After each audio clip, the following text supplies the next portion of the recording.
지난 10일 신동빈 롯데그룹 회장이 세계 3대 오일허브라고 불리는 미국의 최대 정유공업지대에서 롯데케미칼 공장 기공식을 가졌습니다. 이날 기공식에는 트럼프 대통령의 축전까지 전달됐는데요. 신 회장이 참석자들을 향해 그 축전을 들어보였습니다. 누구를 향한 몸짓이었을까요? 얼마나 흡족했을까요? 2016년 6월 착공한 지 약 3년 만입니다. 바로 2016년 우연의 일치일까요? 롯데에게 2016년 중국은 고난과 동의어였습니다. 사드를 설치할 부지를 롯데가 제공하면서부터였는데요. 중국은 롯데에 전면적인 사드 보복을 전개했습니다. 우선 전반적인 불매운동이 이어졌습니다. 100여 개에 달했던 롯데마트가 문을 닫았습니다. 선양과 청도 지역에 짓고 있던 복합 쇼핑몰 공사도 언제 끝날지 감감무소식입니다. 이외에도 롯데에게 주어진 유무형의 불이익은 엄청납니다. 결국 롯데는 중국 시장에서 손을 들었습니다.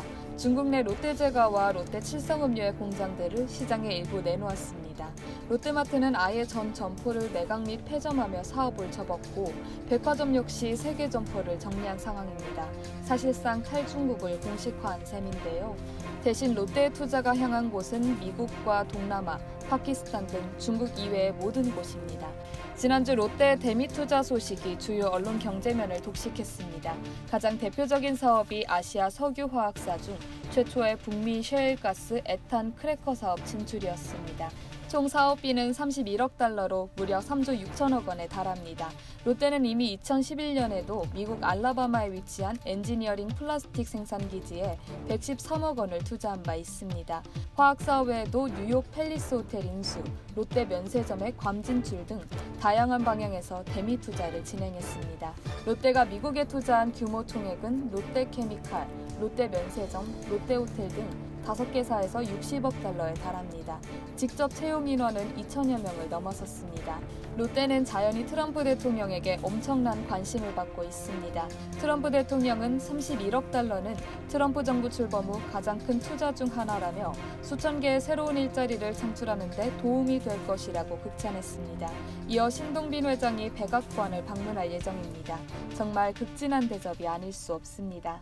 롯데는 동남아에서도 엄청난 공을 들이고 있습니다. 롯데센터 하노이와 롯데몰 하노이, 인도네시아 석화단지 사업 등이 대표적입니다. 2009년에는 롯데케미칼 파키스탄을 인수해 파키스탄에 첫 발을 내디뎠습니다. 이후 2011년 제과회사인 콜손과 2018년 음료회사인 악타르 음료를 각각 인수해 사업을 키우고 있습니다. 그런데 최근 재밌는 이야기가 들립니다.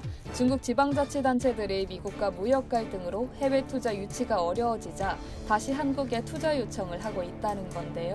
중국은 순간의 화를 못 이겨 2012년 센카쿠 열도 갈등으로 일본 자본을, 2016년 사드 갈등으로 한국 자본을 사실상 쫓아냈습니다.